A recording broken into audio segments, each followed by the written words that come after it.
Thank you. I never stand still when I'm talking, so I can kind of get out with you guys and get around you, and I do the same thing when I'm preaching.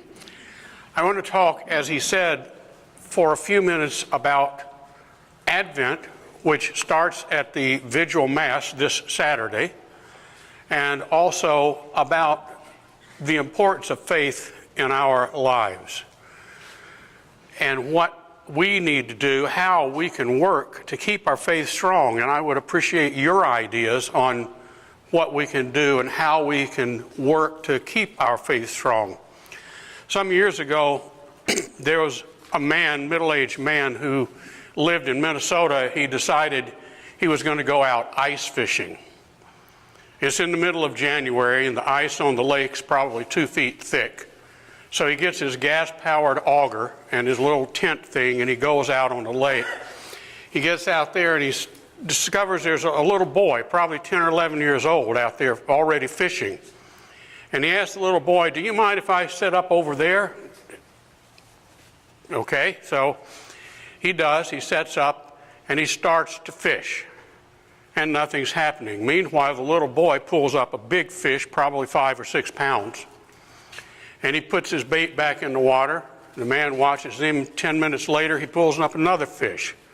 Well, this goes on for close to an hour, and the little boy's got about 10 or 11 fish. The man has nothing. And he said, "What is your secret? How are you doing that?" And the little boy said, "He's a woman." And he said, "I'm sorry, I don't understand you." He said, "He's a woman." And the man got up and went over close to him, and he said, "I'm still not understanding you. What are you telling me?" The kid goes, "Keep the worms warm." And that's what we need to do. We need to keep our faith not just warm, but red hot. We need to live Jesus Christ. We need to be Christ-centered, and we need to be Christ-focused. And there are a number of ways we can do that, but you know what? Right now in the world today, it's more difficult, I believe, than ever, even including the time when Christians were persecuted to death.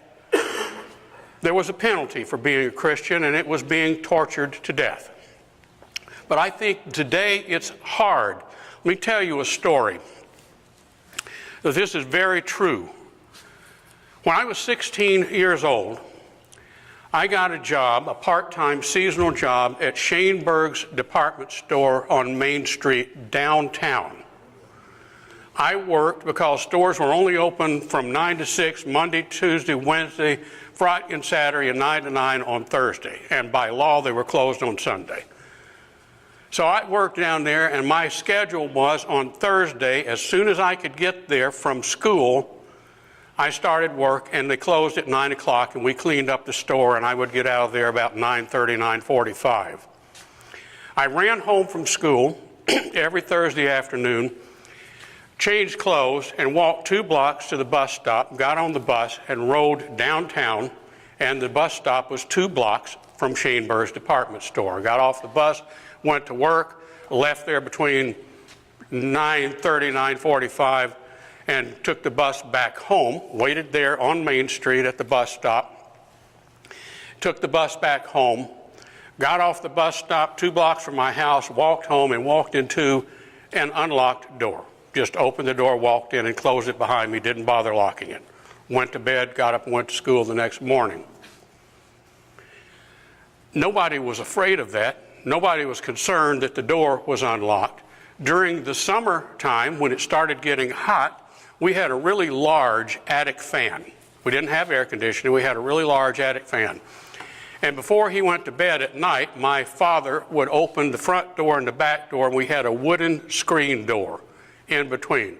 He would just put a little hook and eye latch on it, and he would latch that door, and the doors would stay open all night with just the screen door with a hook and eye latch.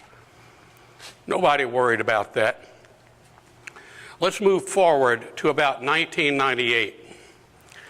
I come home one evening from work, walk in my front door, and I say, "Something's wrong here." My TV, a VCR, and an audio system were all gone from my living room.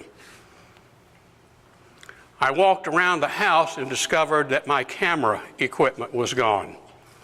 I had about $3,700 worth of camera equipment. And I got it because I have never had money, and I'm not unhappy about that. I'm fine with that. I have many, many, many blessings in my life, and the money has never bothered me. But I have to work hard for everything I ever got. I really had to do. For the camera equipment, I shot weddings, I shot family portraits, and every time I would go on vacation, I would take pictures, bring them back, matte and frame them, and sell them. So I paid for the vacation that way, and I paid for camera equipment, shooting weddings and family portraits. So I did that. Never had a career as a photographer, but I made fairly good money just doing it part-time. All that was gone, and I had no insurance to cover it, so it's just gone. And I knew, well, I'll never replace all of that, but there you go. Now we're going to go forward again to 2012. Between 2012 and 2016, some bodies, teenagers, directed by adults, broke into my house, my home, 3 times. And they took around $5,000 worth of stuff out of it, stuff that I had struggled to get. During that same period, between 2012 and 2016, my garage and storage building were broken into 5 times. And that was another $2,000 or $2,200 worth of stuff that was gone. What happened? How did we change that much? That's about 50 years, but you take 50 years in the scope of things, that's not very much. How did we change that drastically? Going to doors open with a latch screen door to being afraid that when you drive in your driveway, you're going to see a broken window or a broken door, and stuff is going to be gone from your house.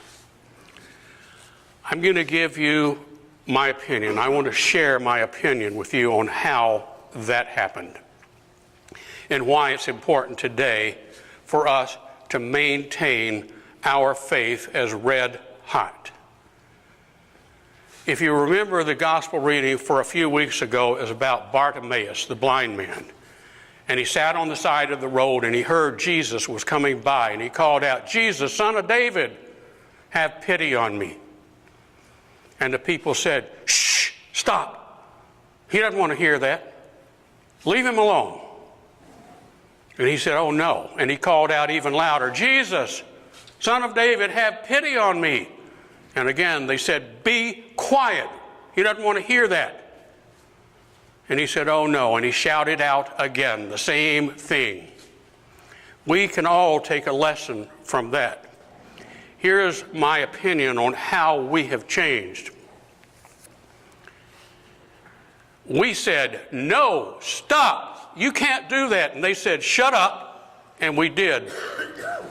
And they took God out of our schools. We said, "Shut up." We said, "Stop. You can't do that. You cannot do that. We will not allow it." And they said, "Shut up." And we did. And they legalized abortion. We said, "No, you cannot do that. Stop it." And they said, "Shut up." And we shut up. And they took God out of all public venues.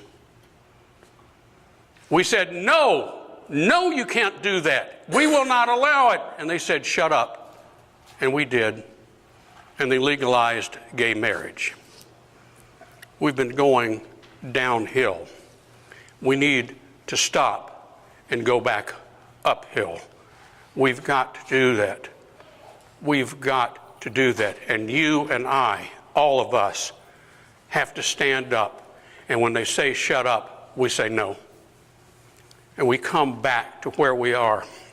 We come back to what we need to be. We use our faith to say no and mean no and not stop shouting. How is it that the moral maturity has been put down, put to bed, and shut up by the immoral minority. This Saturday, as I said, at the Vigil Mass, we begin the Advent season. I think that's an excellent time for us to come back online. Not that we're offline, not any of you guys. You wouldn't be here today if you were offline. But we need to bring other people online. We know the purpose of Advent. We know why we have Advent. We need to be ready for the return of Jesus Christ, and we do not know when that's going to be. I had a person ask me several months ago, do you feel like we may be living in the end times? And my answer was absolutely. I absolutely believe that. But then what are the end times? If you read the letters of St. Paul, he believed he was living in the end times. He really thought Jesus Christ would return before he ever died. What is a couple of thousand years in the eyes of God? God knows what time is because he made time. But God himself is timeless. There is no time. And Jesus Christ himself told people, no one knows when the time will come. Not the angels in heaven, not even the Son, but only the Father. So are we living in end times? Absolutely. And we'll be living in end times until that time when Jesus Christ comes back. If it's 10 minutes from now or 1,000 years from now. But we need to make ourselves ready. So during this season of Advent, we are introspective. We look inside and we make sure our house is clean. How embarrassing would it be if Jesus Christ came and knocked on our door and we said, I am so glad you're here. Welcome here. Welcome to my house. Come on in. And Jesus comes in and says, do you mind if I look around? Well, no, go right ahead. Just do not go in that little closet there, and do not go in that second drawer from the bottom in my kitchen. And Jesus smiles and says, that's where I'm going first. How would that feel for us if those places were not in order? So we make sure that we are in order. We make sure that our internal house is ready for Jesus Christ to come back.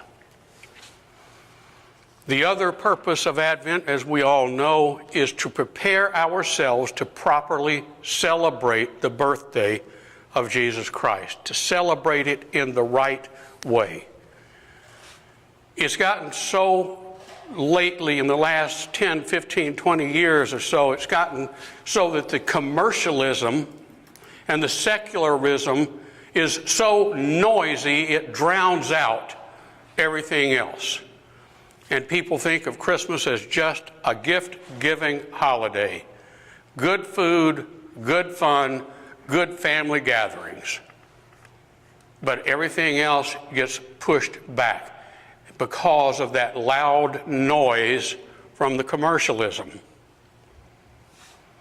We can do a lot of things. One thing I started, and I'm sure there are other people who do this, I don't think I made it up, but I didn't know of anybody that did it, but I thought it was important. And it's focusing the meaning of Christmas on children. When my son was 2 years old, he would have been 2 in June, so this is 2.5 years old. I said to my wife, you know, we need to teach him what Christmas is all about. And she said, okay, well, I don't think he really knows at 2 years old a whole lot about it. He knows he gets gifts and stuff, and he knows Santa Claus is coming because he saw him, sat on his lap and talked to him. But I don't know that he understands a lot. And I said, I know, but the earlier we start him, the better it is. So Christmas morning, he gets up and comes running in our bedroom saying, Santa Claus, Santa Claus, Santa Claus. And we said, come on. So we get out of bed and we take him into the living room, and there's everything Santa Claus bought him. And so I said, go ahead and play. And he played for about 10 minutes. And I said, come here. My son loved for me to read to him, and I read to him till he was 10 years old. Even though he was reading in the 3rd grade, he was reading on an 11th grade level, so he knew how to read. But I would sit in bed when he went to bed at night and read to him. So I said, come on, I'm going to read to you. He came over to my chair and sat on my lap, and I got out the Bible and I read the Christmas narrative from the 2nd chapter of Luke. And we did that every year. And I would talk to him, and I would make the talk appropriate to his age every year about the real, true meaning of Christmas and what it was. On Tuesday, the 25th of December, I will drive from here down to Ripley, Mississippi, to my daughter's house. And my granddaughter will be there. My grandson, who lives with me, will go with me. And we will have my granddaughter there and my great-grandchildren. My son-in-law's son has 2 children, so they'll be there. And everybody will be ready. We'll have little appetizers and a nice dinner, and it'll be time for gifts. But before we touch the gifts, before one person lays a hand on any gift, we read the Christmas narrative. This will be the 46th year that we have done this as a family. 46 years. It's important for all of us, and especially our children, to know the true meaning of Christmas and not be overwhelmed by the commercialism and the secularism that has become Christmas for most people. We need to get ourselves ready, and we need to get those around us ready. We need to maintain our faith, and one of the things we do during Advent is we know during Advent it would be a good thing, if we're not doing it regularly, to make a good confession. So how do we do that? Of course, we all know. Examination of conscience. But at the same time, we should always do an examination of faith. How is my faith life? How is my relation to my Heavenly Father and to my triune God? How am I? Do I listen to the Holy Spirit? Do I let the Holy Spirit guide and direct me every day? Do I listen when I pray? I think one of the problems some people have is that they pray and they're communing with God in their prayer, but they're not letting that be a two-way conversation. And it has to be. One of my favorite stories in the Bible has always been Elijah going up the mountain.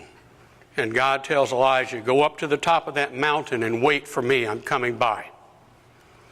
And so there's a huge earthquake and the mountain is shaking. Elijah's afraid the mountain's going to fall down. That's not God. And then there's an enormous wind that's blowing trees right off the mountain. That's got to be God, that enormous wind. No, it's not God. And then there's a fire that's so hot it melts boulders and they're just flowing like lava down the mountain. That's got to be something. No, that wasn't God. And then there was a tiny whispering sound, a still, small voice. And that was God. And if we have a good prayer life, we will pray, we'll tell God our needs, which He already knows, but He wants to hear it from us. He knows it before we know it. But He wants to hear from us. But we talk to God and then we shut up and we listen to God. We listen to what He is saying to us because He is talking to us. He is saying something to us. And He wants us to hear what He's saying. So in our prayer life, we have a time to talk and we have a time to listen. We ask God to make us stronger, and then we listen to the ways in which He is telling us how we can be stronger, how we can grow our faith, and what we can do to help others around us. We need to be Christ-centered and Christ-focused. Jesus needs to be the number one thing in our life, over and above everything else. I have taught young people, kids, for over 30 years, and I love doing that because I hope that in some way, even if it's just one or two of them, I can plant a seed that will begin to grow and will begin to blossom and bloom. One year, I said the same thing. Jesus Christ has to be first over anything and everything else in your lives. And a little boy, 7th grader, raised his hand, and I said, yes. He said, what about your parents? Shouldn't they be first? And I said, let me tell you something. If Jesus Christ is first, your parents will be exactly where they belong. And it's that way with everyone and all of us. If Jesus Christ is first in our lives, everything else will be in its proper place. Let's all pray together that our faith is growing every day in every way, and that we are Christ-centered, Christ-focused, and that Jesus is over and above everything else in our lives. Thank you.